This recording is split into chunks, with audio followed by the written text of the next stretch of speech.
Hello everyone, my name is Apoul James and my colleague is Mwanguz Masi, and we are here presenting our concept paper with of our project, of course, entitled as Contrastive Attention-Based Knowledge Distillation for Coffee Yield Estimation using Capsule Neural Networks. So when we talked about the coffee, from back then, coffee is known to be one of Uganda's highly exported crops, as we can all see from that graph, which was obtained from Uganda Coffee Development Authority.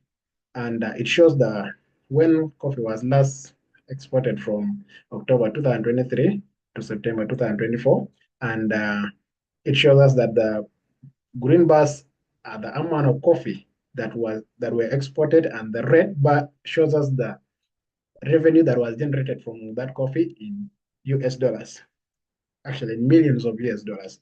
So there's another table that we are actually seeing down.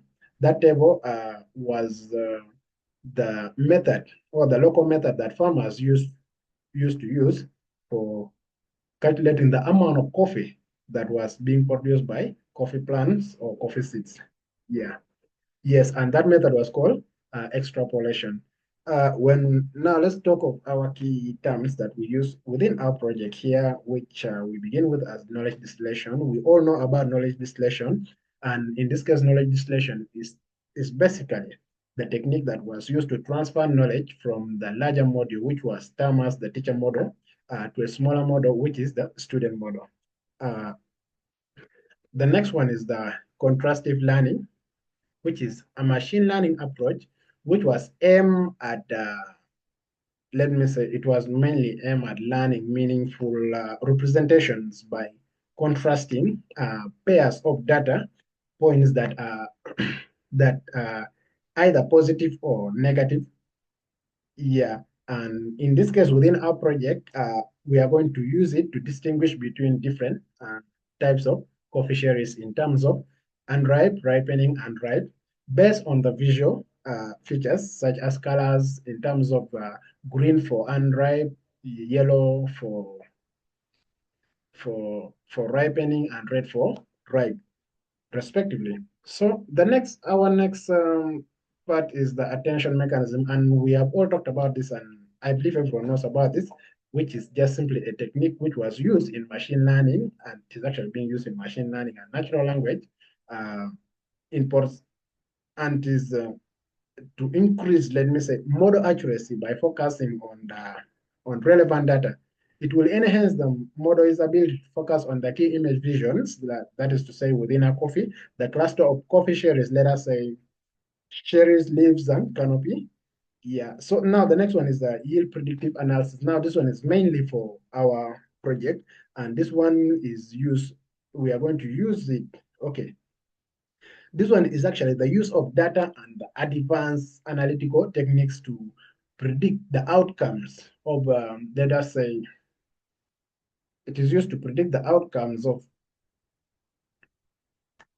we can talk of it as, of planting, let us say, a certain crop, be it coffee, rice, whatever, like that, any crop. So the model in this case will help us to predict the yield by analyzing the number of health cherries, canopy density, and leaf coverage. And the next one here, we can talk of the one down, which is by the name of capsule neural network. So this one is an artificial neural network in machine learning designed to emulate hierarchical relationships, that is drawing inspiration mainly from our the organizational principles of the biological neural structures. So now when we go to precision farming is simply, it simply means that we are applying technology within farming practices. For this case, we are going to apply AI to enhance coffee yield estimation in our project. Yeah. So when we go to the next slide, which is actually which we are talking about the techniques that were used in modeling. So researchers actually found some techniques in machine learning, like support vector machine and random forest, that are effective for modeling with data sets. Although they are actually being outperformed by deep learning models, which are also which are also facing challenges, like, for example, data imperfections, where the data is, for example, let us say the data in most cases can be inaccurate, it can be incomplete at sometimes it can be biased with the outliners and noise. Yeah. So um, those are some of the challenges. Now, the next challenge was the one down, which is the feature selection. Actually, in this case, feature selection is a problem. For example, in SVR diagram that we are seeing, that is able to deal with nonlinear data where it uses hyperplane and decision boundaries to show, let us say, to show the acceptable data as per the graph, but it can focus on the key features. When we go to our next graph, in this case, we are going to talk about our problem statement. Okay, our next slide. Our problem statement was generated from the fear of the growing population in Uganda, which may not be able to sustain, which we may not be able to sustain due to maybe agricultural yield being low. So ensuring food security and increasing agricultural productivity is actually very important. And coffee, one of Uganda's top exports, and let us say, in this case, everyone, we can agree that is a key economic driver. It faces a critical issue that is insufficient yield estimation. That is, of course, we have seen it using local methods like extrapolation, which is not perfect. Um, Currently, let us say most coffee farmers rely on manual methods to estimate yields, and these approaches, let us say, these approaches lack standardized measurements protocols, something like that, and this this leads to inconsistent predictions, inaccurate predictions at times, inaccurate planning, inefficient resource allocation. There are so many things which come along. Without reliable data, let us say farmers struggle to make informed decisions that is affecting not only their productivity, but also the profitability. Allow me to invite my colleague to proceed from there.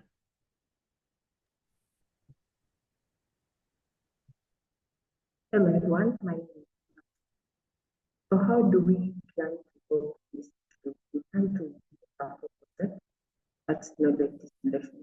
How knowledge distillation works, as you can see in the diagram, we have the teacher and student model where they are both trained on the same data set, but the teacher model is trained first and then the knowledge it attains is distilled and transferred to the student model. With this type of concept, there will be faster processing and the prediction will be high. Why we choose capsule networks? The capsule network preserve the spatial relationships in images and data computational neural networks. And the capsule networks will help reduce the false detection. In this instance, this is the coffee trees overlapping each other. And how the attention mechanism is to work is to focus on key features, the canopy, the coffee trees, and the leaf count. So what the attention mechanism does, it forgets the unnecessary features, and then one is able to input the features they actually want, and it trains, and then it gives us the output. So the data we got was from RoboFlow and Manly, and these images were collected using the unmanned aerial vehicles, and they captured images of sizes of 10 MBs to 12 MBs with dimensions of 4,000 by 3,200 pixels, having a resolution of 72 dots per pixel. Our dataset has labels of unripe, ripening, ripe, and coffee trees with class IDs from 0 to 4, and the instances of each of those labels. This is a graph we obtained from our social data analysis, showing the different coffee trees in the images sampled. So how do we plan to put this model into place? We plan to carry out data analysis, which is going to involve our image quality assessment to ensure that the images are the ones the model can work with. Then data argumentation, we're going to bring in some noise so that the model is not just used to good vibes, where it can also work with bad vibes. Then we're going to bring in data processing, and with data processing, we're going to resize our images and ensure that we are actually working with the size of images we actually want.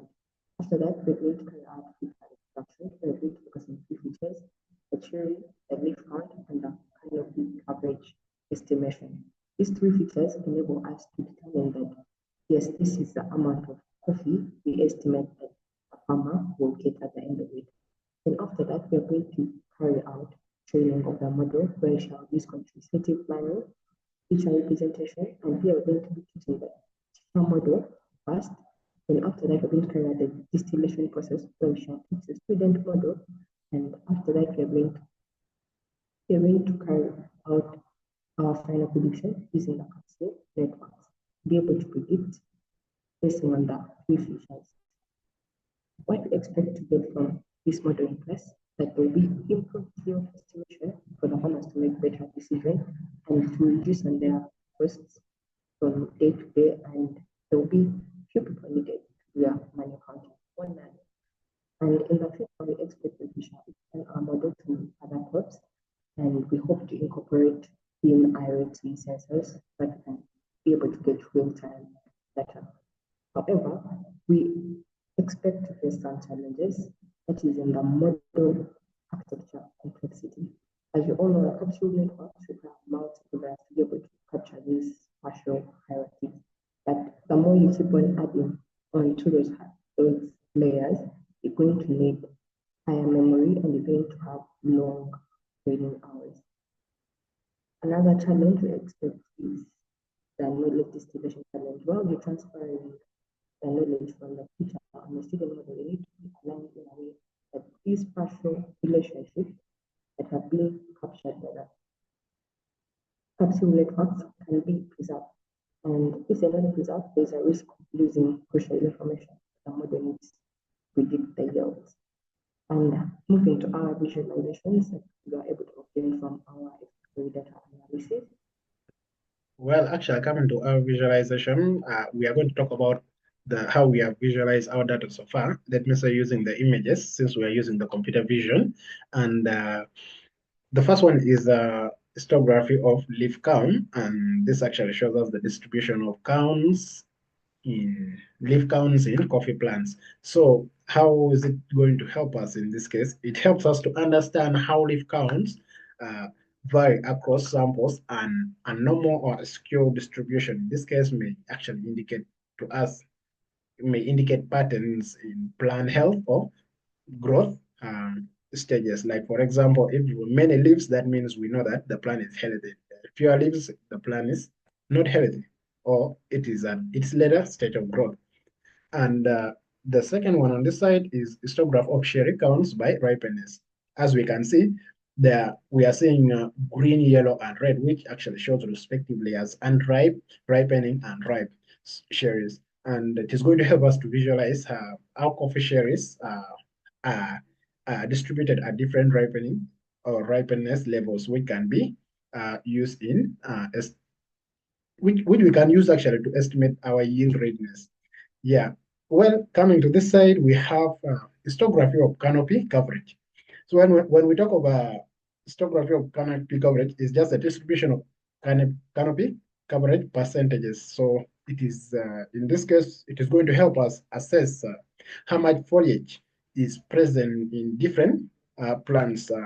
We can be, um, well, in this case, it can be correlated with the plant health and yield potential, which means the one with higher, uh, let me say, with the bigger canopy, that one is healthy, and we can expect higher yields from it.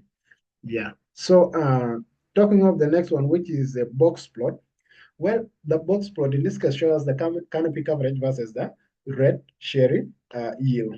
So in this case, it is we're just going to use it to determine how red cherry count varies with canopy coverage. So it helps us determine whether higher canopy coverage leads to better fruit production, which is important for optimizing plant density and uh, pruning strategies. Going to the next one is the scattered leaf um, count versus the cherry count. Well, this one, it is simply going to tell us the relationship between the number of leaves and the count of cherries. Let us say, uh, we are going to determine if a positive correlation exists within our scattered graph. It suggests that plants with more leaves tend to produce more cherries, supporting the idea that canopy healthy impacts fruit yields, of course, as we have seen from our first visualization or our previous visualization. Now, this one here is a pie chart of canopy coverages. And this one actually is just going to show us the uh, proportion of images with low, moderate, and high canopy coverage, as we can see there.